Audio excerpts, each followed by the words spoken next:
여러분 요즘 편안하십니까? 부족함이 없이 아주 만족스러우십니까? 쉽지 않은 형편이죠. 그러나 여러분 마음이 너무 편안하고 정말 부족함이 없을 것 같이 그렇게 만족스러우시다면 그러면 여러분에게는 목자가 있으시기 때문일 것입니다. 만약에 여러분들이 마음이 불안하고 그리고 불만스러운 일이 많다고 한다면 그것은 환경과 여건이 어려워서 그런 것이기보다는 목자가 없이 살고 있기 때문일 것입니다. 예수님께서 사람들이 사는 모습을 보시면서 목자 없는 양과 같다 이런 표현을 쓰신 적이 있습니다. 마태복음 9장 36절에 무리를 보시고 불쌍히 여기시니 이는 그들이 목자 없는 양과 같이 고생하며 기진함이라. 사람이 살아가는 동안에 목자가 있는 것과 목자가 없는 것은 엄청난 차이가 있습니다. 오늘 여러분들이 여러분의 삶 전체를 말씀 앞에 비추어 보실 때 여러분에게는 정말 목자가 있으신지를 한번 여러분 자신을 돌아보실 수 있게 되기 바랍니다. 오늘 시편 23편 2절에 보면은 푸른 풀밭에 양이 누웠다 그런 표현이 나옵니다. 그가 나를 푸른 초장에 누이시며, 이 양이 푸른 풀밭에 누웠다고 하는 일이 굉장히 중요한 표현입니다. 필립 켈러 목사님이 양과 목자라는 책에서 양이 풀밭에 눕는 경우는 4가지 조건이 충족이 되어야 한다고 그렇게 썼어요. 첫 번째는 두려운 짐승들이 없어야 한다는 것. 두 번째는 자기들끼리도 싸우지 않아야 한다는 것. 세 번째는 파리나 기생충 같이 아주 귀찮게 하고 괴롭히는 게 없어야 한다는 것. 네 번째는 아주 배불리 풀을 뜯어 먹고 배가 불러야 한다는 것이죠. 이 4가지가 다 충족이 되어야 양은 비로소 풀밭에 눕는데요. 아무리 목자가 누이려고 해도 양의 마음에 평강과 만족이 없으면 절대로 눕지 않는다는 거죠. 그러니까 오늘 이 시편 23편 2절의 말씀은 양의 입장에서는 얼마나 만족스러운가, 얼마나 평안한가를 우리에게 보여주는 말씀입니다. 다윗이 하나님을 목자 삼고 살았더니 자기의 삶 속에 이런 완전한 평안, 완전한 만족 임했다고 하는 간증을 하고 있는 거죠. 이 다윗의 이 고백은 푸른 풀밭과 잔잔한 물가가 초점이 있는 건 아닙니다. 양이 푸른 풀밭에 누웠다고 하니까 푸른 풀밭이 있으면 양이 다 눕는가? 그게 아니에요. 목자가 초점입니다. 목자가 같이 있으니까 푸른 풀밭이 양이 이제 누울 만큼 마음이 편안해진 거죠. 잔잔한 시냇가도 그렇게 만족스러워요. 만약에 목자가 없다고 생각해 봅시다. 그러면 양에게는 절대로 푸른 풀밭과 잔잔한 물가가 편안한 장소가 아닙니다. 두려워요. 목자가 함께 하는 것. 하나님이 내 목자가 되시고 나니까 내 모든 삶의 환경 속에 정말 편안하고 만족스러운 일들이 내 안에 이루어지기 시작했다. 그게 다윗의 간증이에요.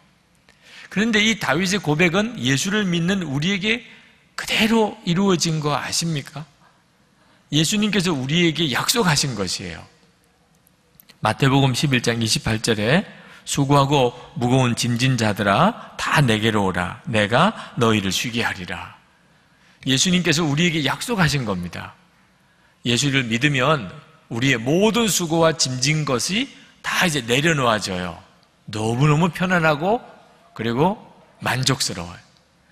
요한복음 14장 27절에 평안을 너에게 끼치노니 곧 나의 평안을 너에게 주노라. 내가 너에게 주는 것은 세상이 주는 것과 같지 아니하니라. 너희는 마음에 근심하지도 말고 두려워하지도 말라. 예수님의 약속이에요. 예수님은 우리에게 평안을 주시겠다고 하셨어요. 예수님은 우리의 선한 목자이시기 때문입니다. 자, 그런데 예수님을 믿고도 평안과 만족을 누리지 못하는 이들이 있는 건 무슨 까닭이죠?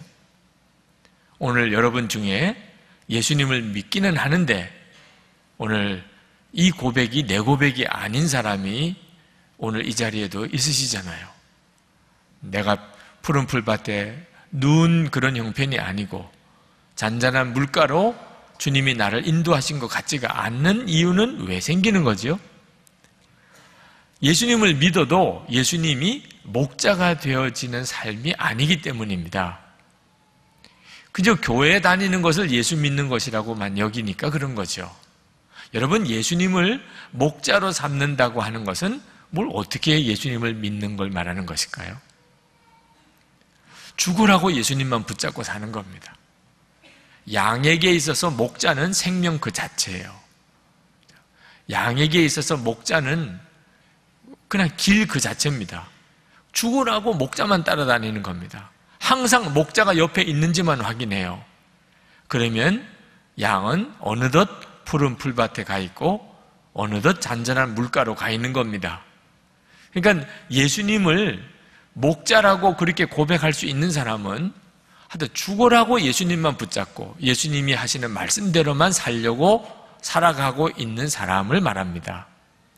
여러분, 예수를 믿으셔도 정말 죽으라고 예수님만 붙잡고 사시나요?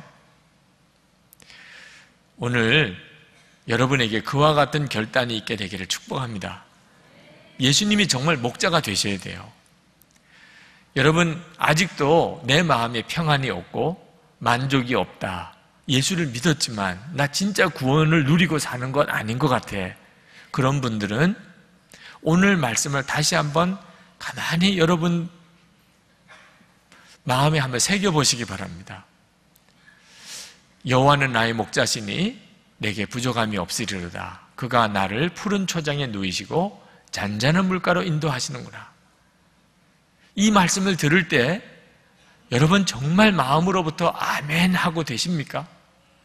아니면 그냥 진부한 말씀처럼 들리십니까? 무슨 과대 약 광고 듣는 것처럼. 실제로 전혀 경험을 못 해봤어요. 효험을 못 봤어요. 약을 먹어봤지만 광고처럼 되어지지 않아요. 이제는 내 마음이 그냥 딱 닫혀버렸어요. 여호와는 나의 목자시니 내가 푸른 초장에 눕고 잔잔한 물가로 나를 인도하시는구나. 진짜 그렇다면 하나님 푸른 초장 좀 내게 손에 잡히게 좀 보여줘요. 잔잔한 물가면 내가 실제로 현실에서 경험하게 좀 한번 해봐줘요. 그런 마음이신 분들도 이 자리에 계실 거예요. 왜 똑같이 예수를 믿어도 전혀 경험하는 게 그렇게 다르죠? 우리가 예수를 믿지만 아직 진짜 예수님이 나의 목자라고 믿고 있지 않는 거죠. 교회 안에 불신자가 있어요. 빌리그리암 목사님이 은퇴하시기에 가까워서 그런 말씀하셨어요.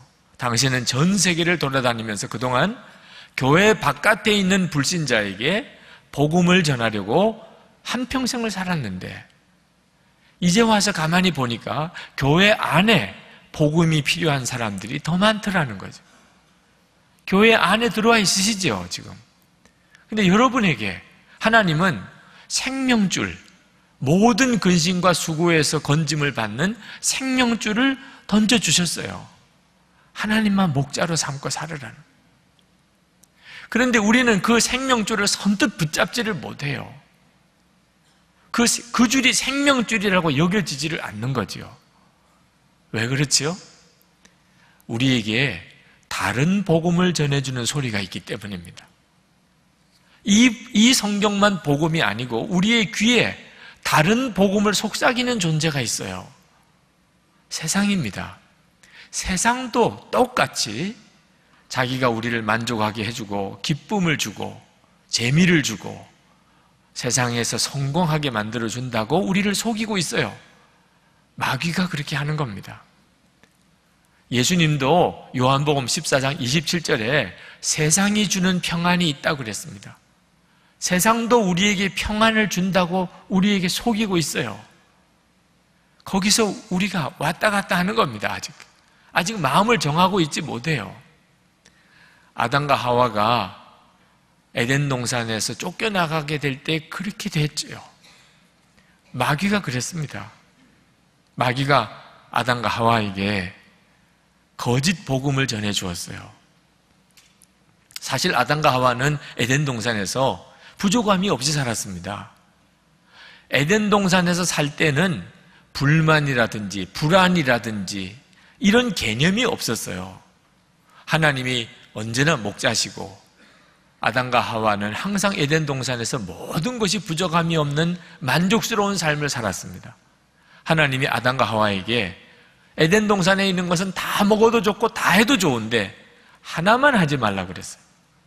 선악과만은 절대로 먹지 마라. 그러면 너는 정령 죽으리라. 그거 하나만 하지 말라 그랬어요. 하나님은 하나님이시고 우리는 사람이라고 하는 것에 대한 분명한 경계는 있어야 하는 거죠. 그런데 마귀가 아담과 하와에게 속삭이기 시작합니다. 하나님이 여기 있는 거 다 먹으라고 그러더냐? 꼭 그런 식으로 질문을 해와요. 아담과 하와가 아니 하나는 먹지 말라고 그랬어. 선악과는 절대로 먹으면 안 된대. 그때 마귀가 괜찮아 그거 먹어봐. 그거 먹으면 너 하나님처럼 되는 거야. 그래서 하나님이 먹지 말라는 거야. 너 선악과 따먹으면 너 정말 기가 막힌 삶이 벌어져. 아담과 하와가 마귀가 거짓말장이라는 걸 몰랐어요. 요한복음 8장 44절에 그가 거짓말쟁이요 거짓의 아비가 되었습니다. 아담과 하와가 마귀가 주는 말이 더 솔깃하게 들렸어요.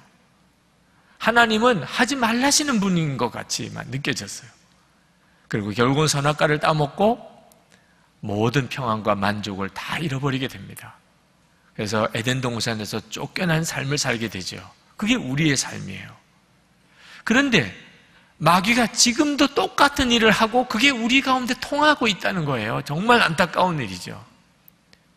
마귀는 여전히 우리에게 우리 마음을 흔들어 놓고 있습니다. 여러분, 하나님에 대한 여러분의 생각은 어때요?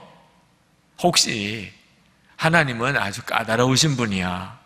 하라는 거 하지 말라는 게 너무 분명하고 하나님 뜻대로 했다가는 고생스러운 일을 하기가 쉽고 하나님은 아주 무서운 하나님이시고 혹시 그렇게 생각하고 계시진 않나요?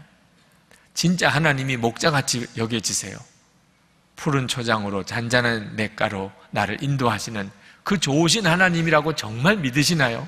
아니면 하나님은 좀 까다롭고 하나님 말씀대로 산다는 것은 아주 좀 엄격하고 좀 구속이 되고 묶여있는 삶 같고 혹시 그렇게 생각하고 있진 않나요? 그렇다면 이미 마귀에게 반 이상 마음을 뺏기고 있는 겁니다.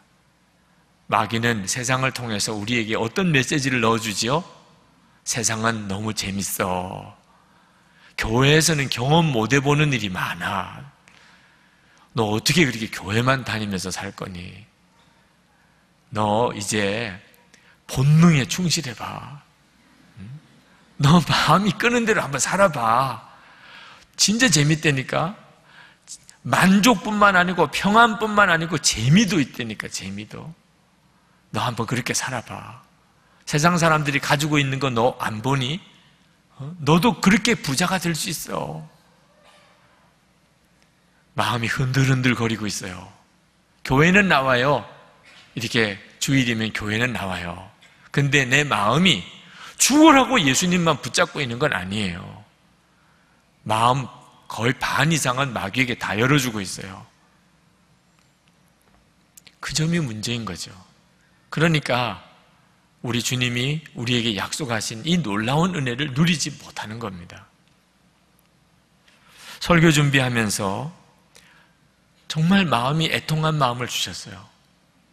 주님의 마음이 뭔가를 느끼게 해주셨어요. 교회까지 나왔으면서도 여전히 죽으라고 예수님만 붙잡고 사는 일에 대해서는 마음이 아직 열리지 않는 그 심정. 죽으라고 예수님만 붙잡고 사는 거는 답답한 삶처럼 느껴진다니까. 그건 아주 구속된 것처럼 느껴진다. 하고 싶은 거 못하고 하지 말아야 될 거는 해야 되는 그런 아주 정말 힘든 삶처럼만 그렇게 생각한다니까. 마귀가 세상에서 부르는 소리는 얼마나 달콤하게 들리는지. 그래서 예수님을 목자로 진짜 삼고 살지를 못하는 사람들. 우리 주님이 얼마나 그 일로 인해서 마음이 아프신지. 여러분 한번 생각해 보세요. 양이 목자 앞에서 자꾸 마음이 갈등이 온다면 이 사람을 진짜 따라가야 돼? 정말 나를 푸른 초장 잔잔한 냇가로 인도해 주실까? 목자 바깥에 세상을 보니까 너무 좋아요. 아주 갈 데도 너무 많아. 이렇게 자유롭게 살 수도 있는데 이 목자만 따라서 살아야 되나? 만약에 이렇게 갈등하는 양이 있다면 그 양은 이미 위험에 처해 있는 양이나 마찬가지죠.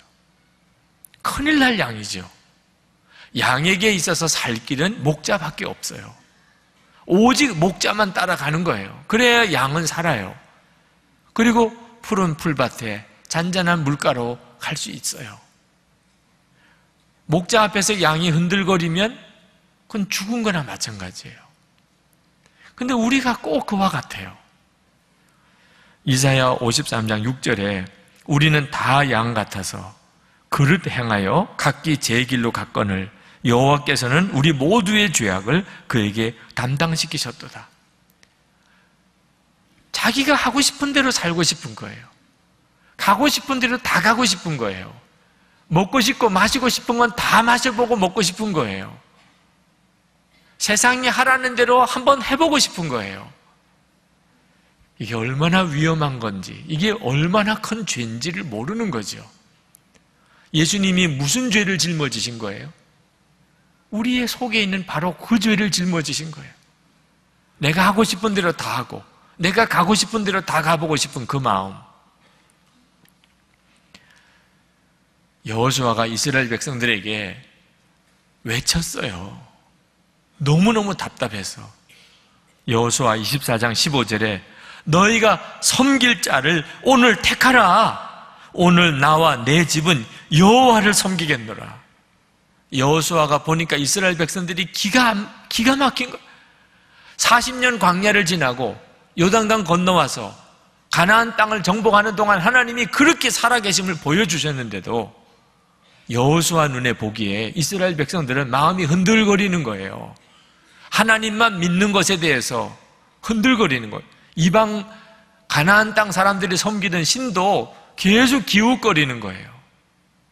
여호수아가 정말 안타까워서 소리치는 거예요. 너희 섬길 자를 택해. 섬길 자를 분명하게. 엘리야가 이스라엘 백성들에게 외쳤잖아요. 열왕기상 18장 21절에 엘리야가 모든 백성에게 가까이 나아가 이르되 너희가 어느 때까지 둘 사이에서 머뭇머뭇하려느냐. 여호와가 만일 하나님이면 그를 따르고 바알이 만일 하나님이면 그를 따를지니라 하니 백성이 말 한마디도 대답하지 아니하는지라. 대답을 좀 해요. 대답을. 하나님이 진짜 하나님 같으면 하나님만 섬기고 바알도 하나님인 것 같다면 차라리 바알만 섬겨. 엘리야가 속이 터지는 게 뭐예요? 하나님을 믿는다면서 바알도 섬기는 거죠. 그게 얼마나 위험한 건지를 모르는 거죠. 여러분 교회를 다니셨다면 이렇게 예수를 믿기로 하셨다면 이제는 죽으라고 예수님만 붙잡고 살아야 정상이고 그게 안전하고 하나님의 말씀대로 체험이 돼요. 그런데 교회 다니는 것과 함께 세상도 똑같이 섬기면 세상 방식대로도 그대로 살려고 하면 그러면 이건 정말 속 터지는 일이에요. 많은 분들이 제가 설교할 때 조용조용히 그렇게 설교한다고 그러는데 정말 속 터질 일이에요. 속 터질 일이에요. 지금도 그렇게 느끼세요? 진짜 속에 열불이 나요. 기도 중에 주님이 주시는 마음이에요. 제발 좀 분명하게 해. 좀 분명하게. 나를 믿을 거면 죽어라고 믿고 그렇게 믿는 태도를 예수님이 나의 목자라는 거죠. 교회만 다니는데 예수님이 목자이실 수가 없어요. 어떻게 목자가 있는 양이 자기 마음대로 그렇게 돌아다니며 살다가 한 주일에 한 번 찾아오시나 말이에요. 세상에 그런 양이 어디 있어요? 여러분 명심하셔야 돼요. 지금 우리가 살고 있는 세상은 무섭습니다. 영적으로. 진짜 무서운 것은 우리의 판단을 다 흐리게 만들고 있어요. 베드로전서 5장 8절에 근신하라 깨어라 너희 대적마귀가 우는 사자같이 두루다니며 삼킬 자를 찾나니. 여러분 느껴지세요? 마귀가 삼킬 자를 찾으려고 여러분 주변을 두루 돌아다니고 있는 거 느껴지세요? 전혀 그런 느낌 없으세요? 심각한 문제가 있는 거예요. 영적으로 굉장히 위험한 상태에 빠져 있는 겁니다. 지금 정신이 없이 사는 거예요. 여러분이 직장생활 하든 가정에서 살든 심지어 교회에서 살아도 마귀가 삼키려고 우는 사자같이 주변에 둘러다니고 있구나. 내가 정신 똑바로 차려야 되겠구나. 여러분이 이렇게 생각하신다면 정상적입니다.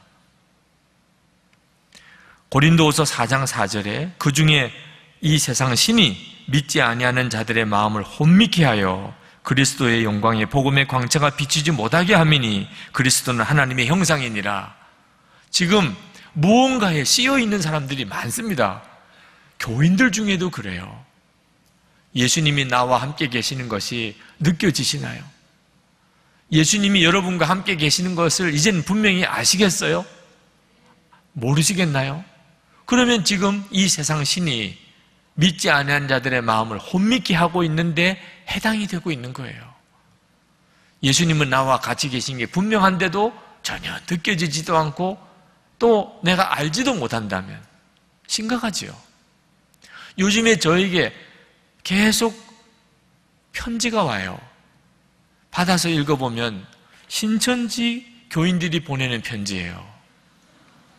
별데서도 다 오네, 편지가. 우리 교회도 와보신 것 같고 지금도 이 자리에 있으실 것 같아요. 교회에 와보신 분들이더라고. 선한목자교회 가보니까 어땠고 목사님 설교 들어보니까 어땠고 뭐 그렇게 쭉 썼어요.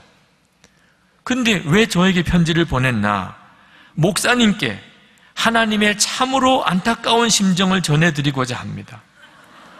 하나님의 6,000년간 한 맺힌 심정을 이제 저는 알았습니다.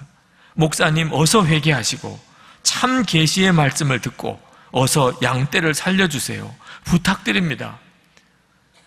그냥 장난삼아 쓴 것도 아니더라고요. 정말 이 사람들은 자기가 진리에 있다고 그렇게 믿고 있더라고요. 이 교회에 와서도 저도 불쌍하고 여기 앉은 사람들이 다 불쌍하게 보이는 모양이더라고요. 제가 빨리 신천지 가서 그 진리를 알고 그리고 여기 있는 사람 다 바로 정말 인도해 달라고 그렇게 간곡하게 쓰고 있더라. 무서워요. 미혹이 정말 무서워요. 목사에게도 그 정도면 여러분들은 만약에 신천지에서 누가 여러분을 설득하려고 달려들면 어떨까 싶어요. 편지가 한두 통이 아니라니까요. 여러분들이 아마 어떤 사람으로부터 이런 식으로 자꾸 권함을 받는다면 그쪽이 진리인가? 이런 생각에 휘청거릴 사람들이 아마 틀림없이 많으실 겁니다. 그래서 마음이 안타까워요. 지금 우리가 살고 있는 시대는 영적으로 대단히 혼란스럽습니다. 제가 몇 년 전에 북한을 다녀온 적이 있습니다. 북한을 들어갈 때 마음의 두려움이 제 마음속에 있더라고요. 북경에서 북한 대사관에 가서 비자를 받을 때도 북경 공항에서 고려항공을 타고 이제 이륙할 때 평양 순안공항에 도착했을 때 북한에 있는 담당자들을 만날 때 고려 호텔에 이렇게 묵으려고 들어갈 때 김일성 광장에 그 엄청난 김일성 동상을 이렇게 보았을 때 정말 마음에 두려움이 있더라. 내가 무사히 이 북한을 나가게는 될 수 있을까? 이런 생각도 들더라고요. 그런데 북한에서 만난 그곳 주민들은 그렇게 평안해요. 신기할 정도로 평안해요. 우리들은 그 사람들이 걱정이 돼서 들어갔어요. 뭐 도와줄 일이 있으면 뭘 도와줄까? 그래서 들어갔는데 그 사람들은 너무 편안해요. 노동신문을 봤습니다. 노동신문을 보니까 모든 게 다 잘 되고 있어요. 온 세계가 북한과 김정일을 사모하고 있고, 위대한 영도자 김정일 동지께서 러시아 연방 공식 방문을 성과적으로 마치고 조국에 돌아오셨습니다. 표제예요. 그리고는 도로공사도 아주 성공적으로 끝났고, 한경도에 많은 양어장이 건설되었고, 보람찬 병사 시절 태양의 품속에서 빛나는 조선 청년, 걱정스러운 기사는 하나도 없어요. 하여튼 전 북한에서 모든 일이 잘 되고 있어요. 제가 서울에 오는 북경에서 비행기를 타고 한국신문을 정말 한 주 만에 처음 받아봤어요. 경제, 사회, 정치 모든 게 걱정거리예요. 모든 게. 하여튼 편안한 게 하나도 없어요. 편안한 게. 이 남쪽에는 편안한 게 하나도 없어요. 다 걱정이에요. 저 북쪽에는 걱정이 하나도 없어요. 다 편안하고. 북한 사람들이 어째서 그렇게 편안할까? 처음에는 쉬운 줄 알았어요. 근데 점점 만나서 이야기해 보니까 진짜네요. 김정일 장군이 다 해주는 줄 알아요. 먹는 것도 그 사람이 다 주고, 공부도 그 사람이 다 시켜주고, 몸이 아파 병원 가는 것도 그 사람 다 고쳐주고, 아기 낳는 것도 그 사람이 다 해주고, 살집도 다 김정일이가 다 주고, 그렇게 진짜 믿고 있더라니까. 유치원을 갔는데 유치원 앞에 세상에 부러움이 없어요. 그렇게 썼어요. 시편 23편 1절이잖아요. 세상에 부러움이 없어요. 김정일 장군만 함께 계시면 우리는 이긴다. 뭐 구호들 하나하나가 다 그냥 언제나 이기고 부족한 것이 없고 우리는 늘 행복하고. 북한 사람들의 그 평안이 뭔가? 이게 바로 거짓 평안이에요. 마귀가 주는, 세상이 준다고 약속하는 거짓 평안이에요. 모르니까 편안한 거예요. 아무것도 몰라요. 이 북한 바깥은 어떤지 아무것도 몰라요. 그냥 계속 선전과 구호만 듣고 그들은 그냥 그렇게 편안하게 마음 가지고 사는 거죠. 마지막 날 북한에 있는 엘리트 관료를 만났습니다. 이제 우리가 뭘 도와줘야 될지를 실무적인 협의를 하는 시간. 한 40대 중반의 그 엘리트 관료는 너무너무 걱정이 많더라. 그들을 말대로 말하는 공화국이죠. 공화국의 미래가 너무너무 걱정스럽다. 아니까. 아는 사람들은 걱정스럽고 두려워서 견딜 수가 없는.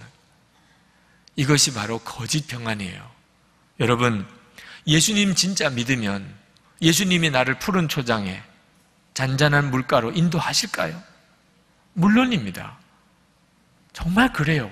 우리 주님만 그러실 수가 있어요. 여러분, 거짓 평안의 실체를 먼저 알아야 됩니다. 마귀는 우리를 속여요. 푸른 풀밭과 잔잔한 물가가 우리를 편안하게 해줄 거라고 속여요. 그래서 우리에게 기가 막힌 것들을 자꾸 보여줘요. 돈을 가지면, 너가 이런 집을 사면, 너가 이런 자리에 오르면, 그러면 너는 평안할 것이라고. 나를 따라 해봐.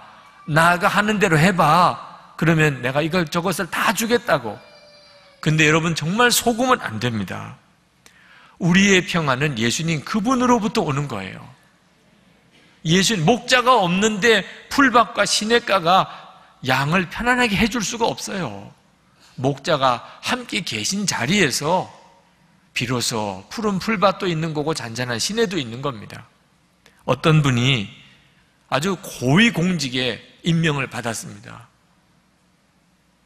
담임 목사님이 축하를 해드렸어요.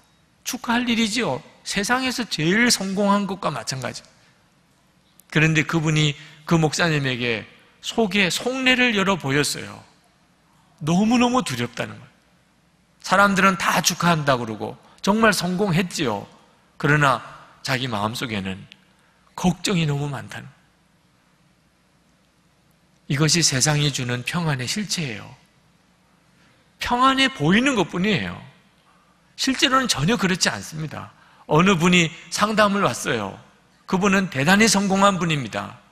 사람들이 존경하는 사람이에요. 가정도 너무너무 행복한 가정이에요. 그런데 기가 막힌 이야기를 하세요.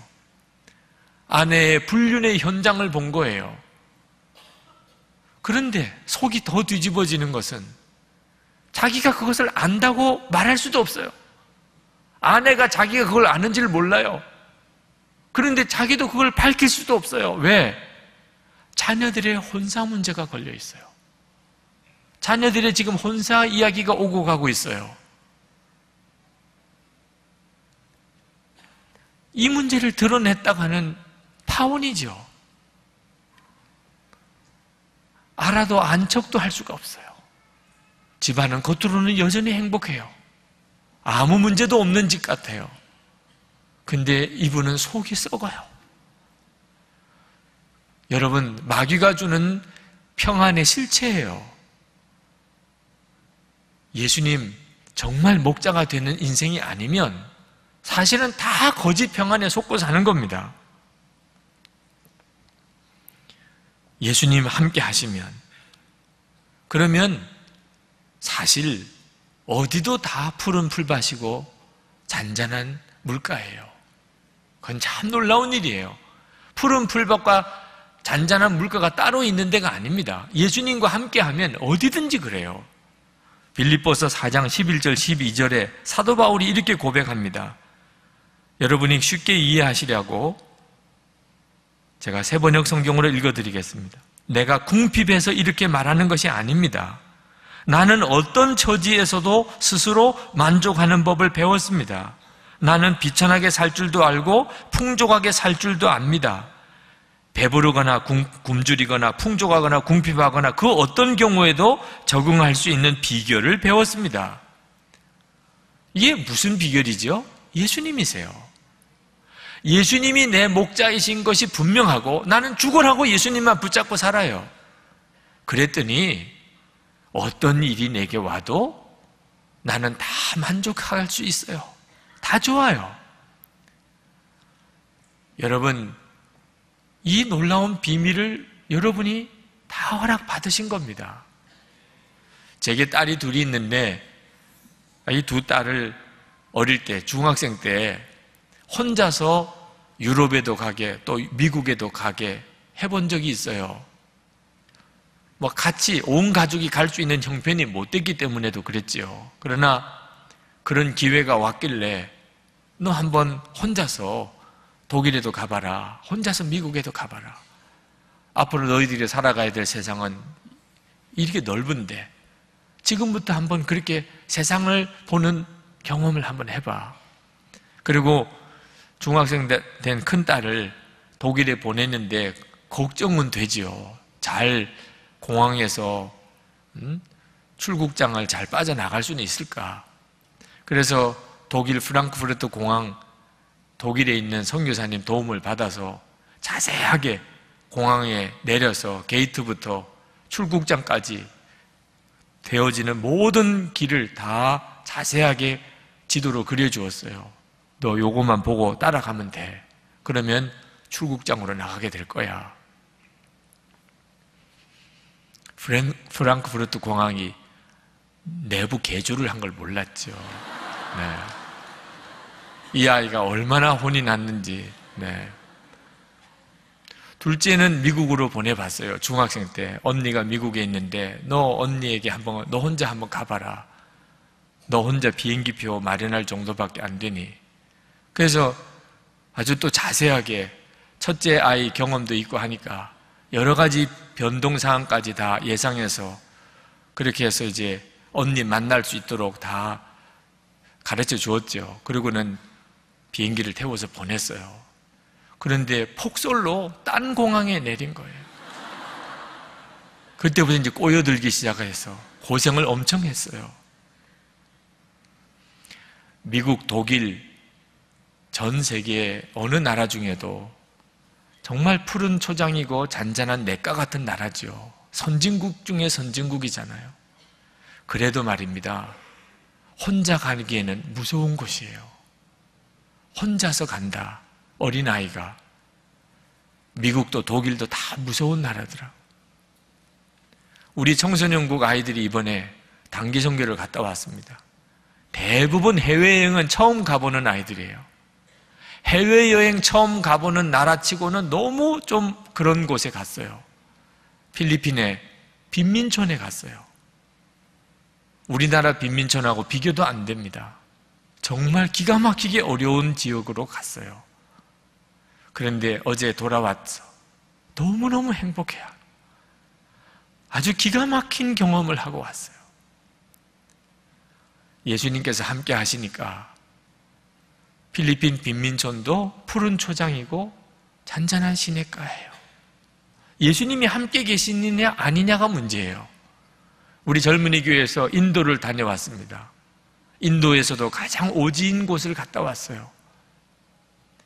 불가촉 천민, 인도의 내신분 계급 중에 제일 밑바닥, 불가촉 천민들이 있는 동네에 가서 거기에 세워진 예배당에서 주일 예배 드렸어요. 주진교 전도사님 인솔자로 가셨는데 기타를 가져갔습니다. 그런데 자기 기타를, 그 교회 어느 남자 청년이 그 기타를 치면서 찬송을 부르더래요. 그걸 옆에서 보면서 이 기타를 이 청년에게 주는 게 좋겠다는 주님의 마음이 느껴지더랍니다. 이 기타를 저 청년에게 선물로 주라. 아버지가 고등학교 1학년 때 사준 첫 기타예요. 15년 동안 가지고 다녔던 기타예요. 유일한 기타예요, 자기가 가지고 있는. 근데 주님의 마음을 느끼면서 주님의 마음이 옳다고 생각이 들더래요. 이 기타는 저 청년에게 더 귀하다. 그리고 정말 감사한 마음으로 그 기타를 그 청년에게 주고 왔대요. 그 예배당에서 그 기타를 가지고 하나님께 계속 찬양이 드려질 것을 마음에 기도하면서 왔대요. 여러분, 인도의 가장 오지 불가촉 천민들의 동네도 푸른 초장이고 잔잔한 냇가더라. 예수님이 같이 가시니까, 그러니까 마음이 만족하니까 내 하나밖에 없는 기타도 주고 오죠. 만족하니까, 너무 기쁘니까, 주고 싶으니까. 그런 마음이 주님이 인도하시는 곳이 어디든지 다 푸른 초장과 잔잔한 시내 같은 거니까 그렇게 되잖아요. 여러분 삶이 지치셨나요? 목자가 없으셔서 그래요. 불안하세요? 불만이 가득 차 있으세요? 예수님을 죽으라고 붙잡고 살지 못해서 그러세요. 예수님이 여러분을 제대로 이끌지 못하고 계시는 거예요. 이번에 수지선한 목자교회 파송했지요. 저는 처음에 수지선한 목자교회 우리 분리개척을 할 때 우리 교우들이 한 1000명이 갔으면 좋겠다는 생각이 들더라고요. 주님이 제 마음에 물으셨어요. 너는 몇 명쯤 교인이 가면 좋겠느냐? 그때 제가 1000명이 갔으면 좋겠다고 그랬습니다. 정말 그랬죠. 그런데 실제로 수지 선한 목자교회 창립이 이제 가까워오고 교우들 중에 한 분 한 분이 수지 선한 목자교회로 가겠다고 이렇게 분명히 뜻을 밝히고 그때부터 마음이 묘해지더라고요. 어떤 분이 이제 수지 선한 목자교회로 가시는구나. 어떤 분은 이제 그 교회 교인이 되시겠구나. 그런 이야기를 들을 때마다 막 가슴이 막 아리는 거예요. 1000명이 간다고 그러면 어떨 뻔했나 그래요. 1000명이. 한 100명이 가도 이 정도니. 오늘도 파송하면서 정말 마음이 뭐라고 설명하기 어려울 정도로 정말 특별해요. 마음이 아리는 것 같아요. 그건 단순히 교인 욕심이 아니에요. 저에게 딸이 둘이 있는데 그 아이들이 시집 갈 때 같아요. 그때 아마 이런 느낌일 것 같아요. 시집을 가는 건 좋은 일이죠. 안 가겠다면 큰일이죠. 근데 그 아이를 시집 보낼 때 마음이 그럴 것 같아요. 한편으로는 복된 길로 축복하면서도 또 한편으로는 마음이 참 아릴 것 같아요. 수지선한 목자교회 가는 교우들이 이제부터 개척교회를 섬기면서 그들이 겪어야 될 일들이 있어요. 고비가 있으시겠죠. 우리는 예배당을 다 이렇게 다 짓고 이렇게 예배를 드리지만 아마 그 교회는 이런 과정을 또 겪겠지요. 밤을 새워 기도할 때도 있고 눈물을 펑펑 쏟으며 기도할 때도 있겠지요. 그런 일들을 겪으실 거예요.